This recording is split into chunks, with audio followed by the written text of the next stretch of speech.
So hi guys, today I'm going to be showing you how to use assessment data to inform the first two of the 3 Ps, that is prioritizing and planning, which is going to help you set up a long-term program design for your clients. So I'm going to walk you guys through one of my real life client avatars who I work with. We're calling him Bob today. He is actually 49, he's 5'9". And now I have some assessment data I'm going to go over. So for Bob, his body score, he is 230 pounds and he is 28% body fat. And body is how we measure body composition at OPEX using tools like an InBody. Next, I have his move assessment data, which is a movement screen we use with every client upon intake. So a couple things that I noted, his active straight leg raise was a fail. His glute bridge was also a fail, and on that glute bridge, he experienced some knee pain and then overextension through his lumbar spine. He also failed his split squat and his squat, and on those, it was a fail because his knees collapsed in and he experienced a bit of a valgus collapse and a little bit of a balance issue as well. So those are the things I'm taking from his move assessment.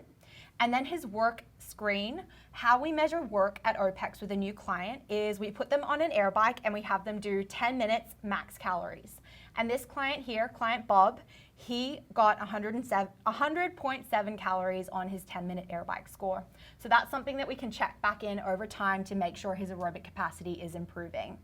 Now, his stated goals when he came in were to look and feel good. He wanted to get leaner, he wanted his health biomarkers on his doctor's visit to improve, and then he also experiences, as you'll see for injury history, some persistent knee and back pain, so he wants to get rid of that. Training history for Bob, now he's a pretty strong guy. He's been doing CrossFit for a couple of years, and then he's been lifting for over 20 years, but with very little focus on movement quality, so that is something that will inform program design there. So we're going to dive into priorities first. Priority number 1 for Bob, looking at his body composition and then his stated goals that he wants to look and feel leaner. Number 1, we are going to decrease body fat.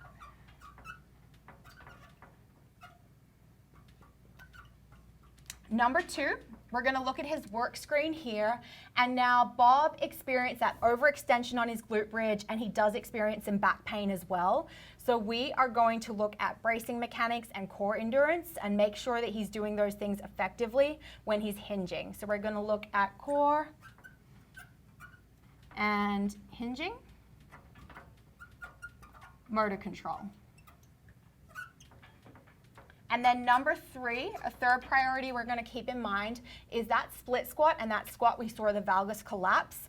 So we're going to make sure we're addressing those things by looking at motor control and then strength of the lateral rotator group of his hip and making sure he's got good hip function.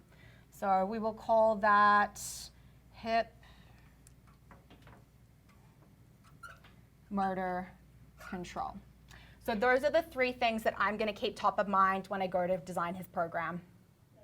So we're going to dive into planning now for client Bob.